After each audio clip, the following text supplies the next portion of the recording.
जय श्री कुंज बिहारी की, जय श्री राधा प्यारी की। हरे कृष्णा कृष्णा कृष्णा हरे हरे, हरे रामा राम राम हरे हरे। भगवत रसिक चैनल में आप सभी का स्वागत है।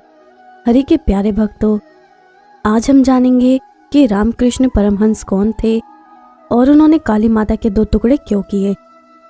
मगर उससे पहले अगर आपने अभी तक इस चैनल को सब्सक्राइब नहीं किया है तो जल्दी से इस चैनल को सब्सक्राइब करें ताकि नई वीडियो अपलोड होते ही आपको उसकी नोटिफिकेशन मिल जाए और आप सबसे पहले उस वीडियो को देख सको। तो चलिए जानते हैं कि रामकृष्ण परमहंस कौन थे। रामकृष्ण परमहंस भारत के एक महान संत थे। इन्होंने सभी धर्मों की एकता पर जोर दिया। उन्हें बचपन से ही विश्वास था कि ईश्वर के दर्शन हो सकते हैं, इसलिए ईश्वर की प्राप्ति के लिए उपासना का जीवन बिताना चाहिए और उन्होंने भी अपने जीवन में यही किया। साधना के फलस्वरूप वो इस निष्कर्ष पर पहुंचे कि संसार के सभी धर्म के उपासना कांड सच्चे हैं और उनमें कोई अंतर नहीं है। वो ईश्वर तक पहुंचने के सिर्फ एक साधन मात्र हैं। तो चलिए अब जानते हैं कि रामकृष्ण परमहंस ने काली माता के टुकड़े क्यों किए। रामकृष्ण परमहंस ने अपना ज्यादातर जीवन एक परम भक्त की तरह बिताया। वो काली के भक्त थे। उनके लिए काली कोई देवी नहीं थी, वो एक जीवित हकीकत थी। काली उनके सामने नाचती थी, उनके हाथों से खाती थी, उनके बुलाने पर आती थी और उन्हें आनंद विभोर छोड़ जाती थी। ये वास्तव में होता था, ये घटना वाकई होती थी। उन्हें कोई मतिभ्रत नहीं था। वे वाकई काली को खाना खिलाते थे। जब वो उनके भीतर प्रबल होती तो वो आनंद विभोर हो जाते और नाचना गाना शुरू कर देते। जब वे थोड़े मंद होते और काली से उनका संपर्क टूट जाता तो वो किसी शिशु की तरह रोना शुरू कर देते। रामकृष्ण की चेतना इतनी ठोस थी कि वो जिस रूप की इच्छा करते थे वो उनके लिए एक हकीकत बन जाती थी। इस स्थिति में होना किसी भी इंसान के लिए बहुत ही सुखद होता है। हालांकि रामकृष्ण का शरीर, मन और भावनाएं परमानंद से सराबोर थे, मगर उनका अस्तित्व इस परमानंद से परे जाने के लिए बेकरार था। उनके अंदर कहीं ना कहीं एक जागरूकता थी कि ये परमानंद अपने आप में एक बंधन है। एक दिन रामकृष्ण हुगली नदी के तट पर बैठे थे जब एक महान और दुर्लभ योगी तोतापुरी उसी रास्ते से निकले। तोतापुरी जैसे योगी हमारे देश में बहुत कम हुए हैं। तोतापुरी ने देखा कि रामकृष्ण में इतनी तीव्रता और संभावना है कि परम ज्ञान प्राप्त कर सकते हैं, मगर समस्या ये थी कि वो सिर्फ अपनी भक्ति में डूबे हुए थे। तोतापुरी रामकृष्ण के पास आए और उन्हें समझाने की कोशिश की, आप क्यों सिर्फ अपनी भक्ति में ही इतने लीन हैं? आपके अंदर इतनी क्षमता है कि चरम को छू सकते हैं। रामकृष्ण बोले, मैं सिर्फ काली को चाहता हूँ। वो एक बच्चे की तरह थे जो सिर्फ अपनी माँ को चाहता था। इससे बहस करना संभव नहीं था। ये बिल्कुल भिन्न अवस्था थी। रामकृष्ण काली को समर्पित थे और उनकी दिलचस्पी सिर्फ काली में थी। जब वो उनके भीतर प्रबल होती तो वो आनंद विभोर हो जाते और नाचना गाना शुरू कर देते। वो ऐसे ही थे। इसलिए तोतापुरी जिस परम ज्ञान की बात कर रहे थे उन सब में उनकी कोई दिलचस्पी नहीं थी। तोतापुरी ने कई तरीके से उन्हें समझाने की कोशिश की, मगर रामकृष्ण समझने के लिए तैयार नहीं थे। साथ ही वो तोतापुरी के सामने बैठना भी नहीं चाहते थे, क्योंकि तोतापुरी की मौजूदगी ही कुछ ऐसी थी। तोतापुरी ने देखा कि रामकृष्ण इसी तरह अपनी भक्ति में लगे हुए हैं। फिर वे बोले, ये बहुत आसान है। फिलहाल आप अपनी भावनाओं को शक्तिशाली बना रहे हैं, अपने शरीर को समर्थ बना रहे हैं, अपने भीतर के रसायन को शक्तिशाली बना रहे हैं, लेकिन आप अपनी जागरूकता को शक्ति नहीं दे रहे हैं। आपके पास जरूरी ऊर्जा है, मगर आपको सिर्फ अपनी जागरूकता को सक्षम बनाना है। रामकृष्ण मान गए और बोले, ठीक है, मैं अपनी जागरूकता को और शक्तिशाली बनाऊंगा और अपनी पूरी जागरूकता में बैठूंगा। मगर जिस पल उन्हें काली के दर्शन होते वो फिर से प्रेम और परमानंद की बेकाबू अवस्था में पहुंच जाते। वो चाहे कितने भी बार बैठते, काली को देखते ही उड़ने लगते।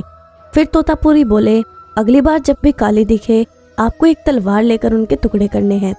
रामकृष्ण ने पूछा, मुझे तलवार कहाँ से मिलेगी? तोतापुरी ने जवाब दिया, वहीं से जहाँ से आप काली को लाते हैं। अगर आप एक पूरी काली बनाने में समर्थ हैं तो आप तलवार क्यों नहीं बना सकते? आप ऐसा कर सकते हैं।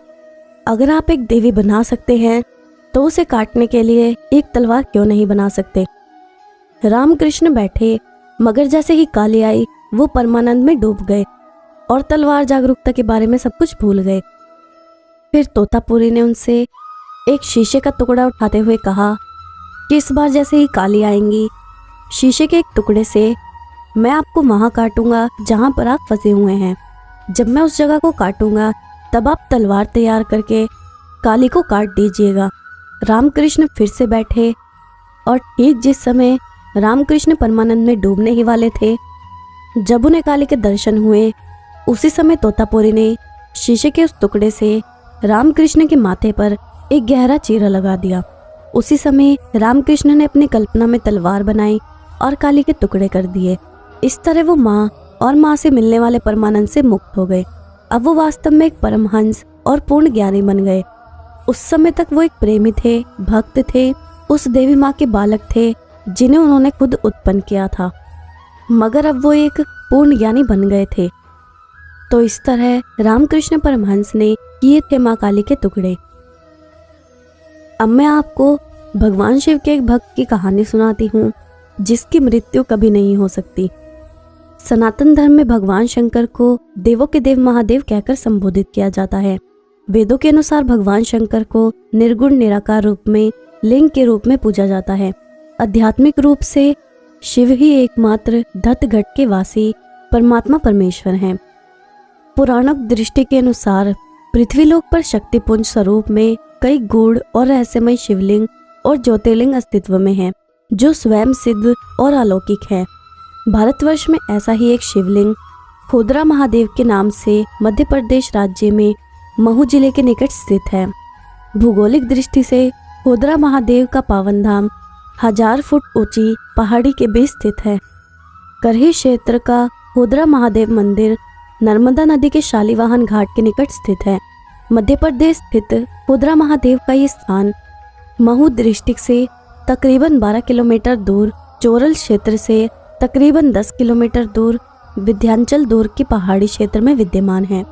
शिवलिंग स्थित पहाड़ी के नीचे खोदरा गांव बसा हुआ है। इस कारण इस स्थान का नाम खोदरा महादेव पड़ा।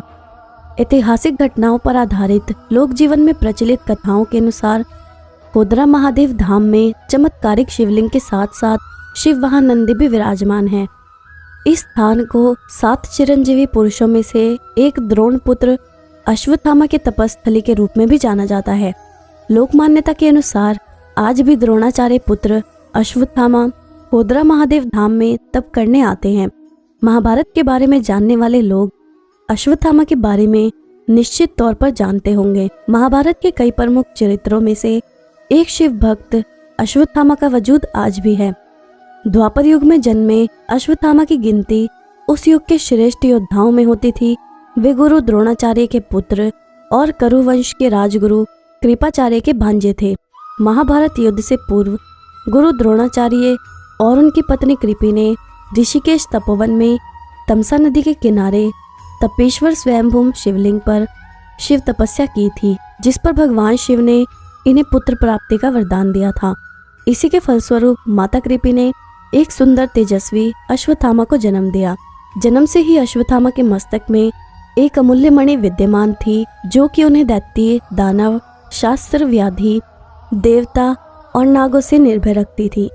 महाभारत युद्ध में जब युधिष्ठिर ने द्रोणाचार्य को अश्वत्थामा की मृत्यु की जानकारी दी, तो ये सुनकर द्रोणाचार्य हतप्रश रह गए और उसी अवसर का लाभ उठाकर पांचाल नरेश द्रौपद के पुत्र गृष्टधुमन ने उनका वध कर दिया।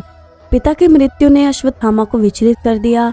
महाभारत युद्ध के पश्चात जब अश्वत्थामा ने पिता की मृत्यु का प्रतिशोध लेने के लिए पांडव पुत्रों का वध कर दिया तथा पांडव वंश में समूल नाश के लिए उत्तरा के गर्भ में पल रहे अभिमन्यु पुत्र परीक्षित को मारने के लिए ब्रह्मास्त्र चलाया, तब भगवान श्री कृष्ण ने परीक्षित की रक्षा कर दंड स्वरूप अश्वत्थामा के माथे पर लगी मणि निकाल कर उन्हें तेजहीन कर दिया और युगों युगों तक भटकते रहने का श्राप दिया। लोक मान्यता के अनुसार खोदरा महादेव की पहाड़ी पर स्थित गुफा में शिवलिंग के पास एक गुफा और है, जिसमें नागमणि सर्प भी रहते हैं। इस पहाड़ी के आसपास कुछ गांव हैं, लेकिन वहां लोगों की बस्ती नाम मात्र की है। हिमालय पर रहने वाले साधु तपस्वी इस स्थान पर तप के लिए आते हैं। आसपास के वृक्षों पर लगने वाले फलों और पत्तियों का भोजन कर वे इस स्थान पर तप करते हैं। अब मैं आपसे विदा लेती हूँ। अगर आपको ये वीडियो अच्छी लगी हो या आपको इससे कुछ सीखने को मिला हो तो इस वीडियो को लाइक ज़रूर करना और जितना हो सके उतना शेयर करना, ताकि अन्य भक्तों तक भी ये वीडियो पहुँच सके। जय श्री कुंज बिहारी की, जय श्री राधा प्यारी की।